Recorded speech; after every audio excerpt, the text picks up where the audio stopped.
ముఖ్యంగా ఈరోజు తిరుపతి గంగమ్మ జాతర వారం నుంచి జరిగే నిన్నటి రోజున భారీ ఎత్తున ఆ మహాతల్లిని దర్శించుకున్న వేల మందికి ఆ తల్లి ఆశీస్సులు ఉండాలని కూడా మొట్టమొదటిగా గంగమ్మ జాతరకు శుభాకాంక్షలుగా తెలియజేస్తూ, ముఖ్యంగా ఈరోజు మీడియా ముందుకు రావడానికి కారణం ఒడ్డర్లని లేబర్గా ఉన్న వారిని ఓనర్లు చేయాలని కూటమి ప్రభుత్వం ఏదైతే ఎన్నికల ముందుగా హామీని ఈరోజు గౌరవ ముఖ్యమంత్రి గారు నారా చంద్రబాబు నాయుడు సారథ్యంలో వడ్డర్లకు పెద్దపీట వేయాలనే ఆలోచనతో 6వ తారీఖు 5వ నెల 2026లో వడ్డర్లకు 92 జీవో నెంబరు మరియు వడ్డర్లకు కొండ క్వారీలలో 33% మరి లీజులు లేకుండా క్వారీలు కేటాయించాలని, అదేవిధంగా రాయల్టీలో 50% మినహాయింపించి వడ్డర్లకు పెద్దపీట వేసిన పార్టీ తెలుగుదేశం పార్టీ కూటమి ప్రభుత్వం. నారా చంద్రబాబు నాయుడు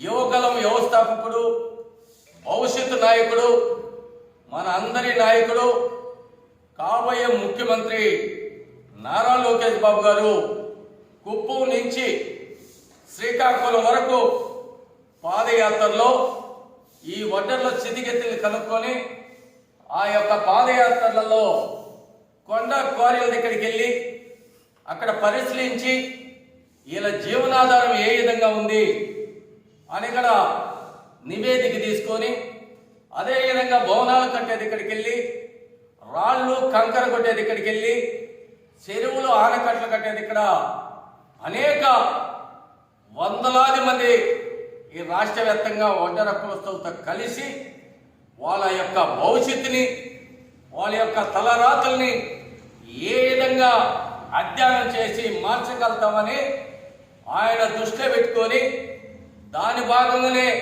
ఆ రోజు చెప్పాడు, మన ప్రభుత్వం అధికారంలోకి వస్తానే నిరుద్యోగులకి పెద్దపీట వేస్తా, నిరుద్యోగులకి అవకాశం కల్పిస్తా, వడ్డర్లని ఎవరైతే కూలికి పోతే కుండగాలాలి, రెక్కడితే డొక్కడాలి, అటువంటి నా వడ్డర సోదరుల్ని ఓనర్లను చేస్తా, లక్షాధికారులను చేస్తానని మాట ఇచ్చాడు.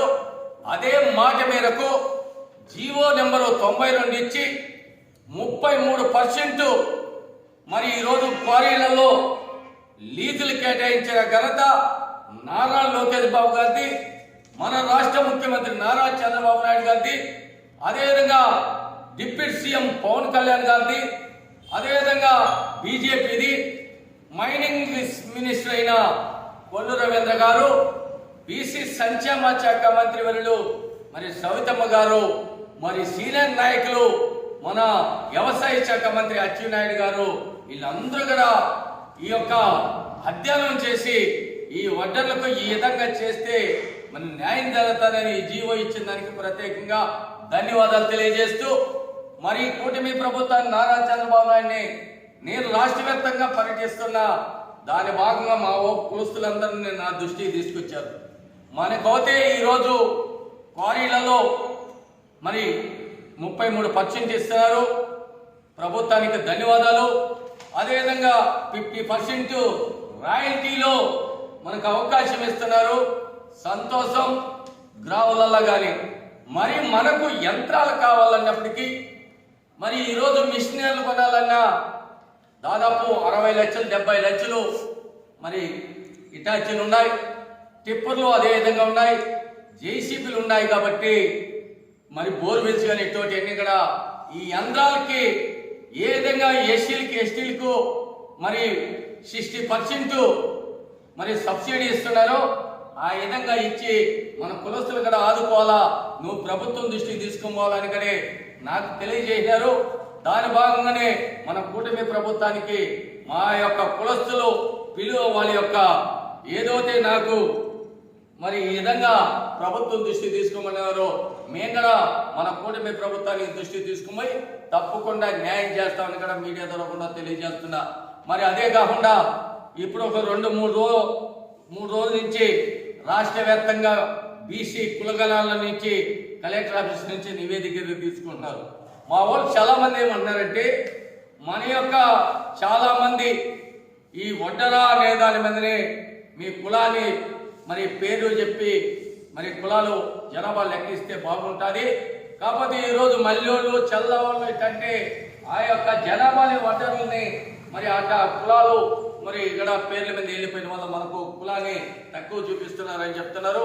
అది కూడా ప్రభుత్వం దృష్టికి తీసుకుని పోతారని చెప్పిన మరి ముఖ్యంగా మా కుల తరఫున కూటమి ప్రభుత్వానికి ధన్యవాదాలు తెలియజేస్తూ మరి ముఖ్యంగా ఈ యొక్క మ్యాండేట్ల కూడా అవకాశం ఇస్తే బాగుంటుందని కొన్ని దిక్కుల మనకు నా బండ్లు అనేవి నల్ల బండ్లు కర్నూలు జిల్లా తప్పించి రాష్ట్ర వ్యాప్తంగా ఏడా లేదు.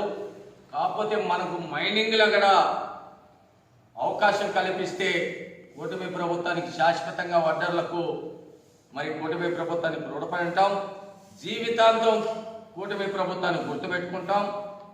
కాబోయే 2029లో కూడా ఈ రాష్ట్రానికి కూటమి ప్రభుత్వం అధికారంలో నారా చంద్రబాబు నాయుడు ముఖ్యమంత్రి కావడానికి మనం అంతా కూడా వడ్డర్ల చైతన్యం చేస్తూ మరి తిరిగి ఈ రాష్ట్రంలో 10 కాలాలు కూటమి ప్రభుత్వం ఉంటే న్యాయం జరుగుతుంది.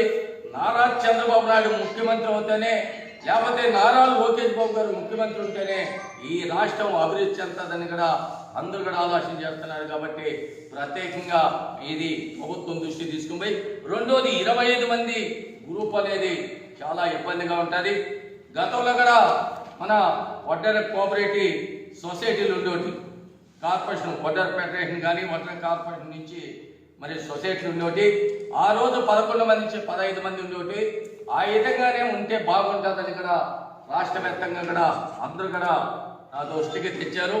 నేను కూడా త్వరలోనే ప్రభుత్వం దృష్టికి తీసుకుపోయి మైనింగ్ దృష్టికి తీసుకుపోయి దీనికి సంబంధించిన మంత్రి మరి కొల్లు రవీంద్ర గారు బీసీ నాయకుడు, ఆయనకు అనుభవం ఉండే నాయకుడు, ఇంకా కొంతమంది బీసీ మంత్రుల దగ్గర చర్చించి మరి సాధ్యమైన వరకు ఈ 25 నుంచి 15 వరకు వచ్చేటికని కూడా చూద్దామని కూడా మరి తీసుకొని పోతారని కూడా మీడియా తరఫున తెలియజేస్తూ మనకైతే ఇప్పుడైతే వడ్డర్లని అంతో ఎంతో గుర్తించిన పార్టీ కానీ ప్రభుత్వం తెలుగుదేశం పార్టీ అని కూడా మీడియా తరఫున తెలియజేస్తూ మరి మనోళ్ళకి కూడా ఒకటే తెలియజేస్తున్నారు. ముందు మీరు క్యాష్ ఇన్కమ్ తీసుకోండి. ఏవైతే క్వారీలు ఉంటాయో రాష్ట్ర వ్యాప్తంగా మన కులస్తులు ఎక్కడెక్కడ ఉన్నారో వాళ్ళందరినీ కూడా మనం ఈ యొక్క గ్రావుల క్వారీలు కానీ, అదేవిధంగా ఈ కంకర క్వారీలు కానీ, అదేవిధంగా కొన్ని జిల్లాల్లో ఉన్న ఏదైనా నాగబండ్లు కానీ మొట్టమొదటిగా నేను రాష్ట్ర వ్యాప్తంగా తిరుపతి నుంచి మరి ఇక్కడి నుంచి రాష్ట్ర వ్యాప్తంగా కూడా అందరికీ ఒకటే పిలిపిస్తున్నది, ఈ అవకాశాన్ని సద్వినియోగం చేసుకోండి. ఇటువంటి అవకాశం ఎప్పుడు రాదు. కూటమి ప్రభుత్వం ఈ రోజు మనకి పెద్దపీట ఆలోచన చేస్తున్నది. మరి అవి వచ్చే రోజుల్లో కూడా ఆదరణ పథకం కింద మనకు పనిముట్లు యంత్రాలు కూడా ఆదరణ 3లో ఇచ్చేదని కూడా సిద్ధంగా ఉంది. ఏది ఏమైనా కానీ మనం ప్రభుత్వం ఇచ్చిన ఆదేశాల మేరకు మనం కూడా దీన్ని పరిగణలో తీసుకొని మనం ఈ గ్రూపులను చేసుకుంటే భవిష్యత్తులో మళ్ళా ఇక్కడున్నే శాసనసభ్యులు లేకపోతే పార్లమెంట్ సభ్యులు వాళ్ళు కూడా మనం అందరూ పార్టీలో ఉండాలి. కాబట్టి మళ్ళా దగ్గర ఎంత ఉంది, ఈ యొక్క మండలంలో లేదు, ఈ పంచాయతీలో లేదు, రాష్ట్ర వ్యాప్తంగా అన్ని గ్రామాలలో క్వారీలు ఉండవు, అన్ని గ్రామాలలో గ్రావుల క్వారీలు ఉండవు. కాకపోతే మనం కూడా ఏ విధంగా దాన్ని స్టడీ చేసుకోలేదని కూడా దృష్టి పెడతాం. ముందు రిజిస్ట్రేషన్ అయితే చేసుకోలేని కూడా మీడియా ద్వారా తెలియజేస్తూ ప్రతి ఒక్కరూ త్వరలోనే రేపట్లాంచే మొదలు పెట్టండి, క్యాష్ ఇన్కమ్ తీసుకోండి. తీసుకున్న తర్వాత సొసైటీ ఏ విధంగా చేయాలనేది త్వరలోనే నేను కూడా రాష్ట్ర ప్రభుత్వం దృష్టికి తీసుకుని పోయి పెద్దలతో చర్చించి ఏ విధంగా దీన్ని ముందుకు తీసుకుని పోయే ఆలోచనగా చేద్దామని కూడా మీడియా ద్వారా తెలియజేస్తాను.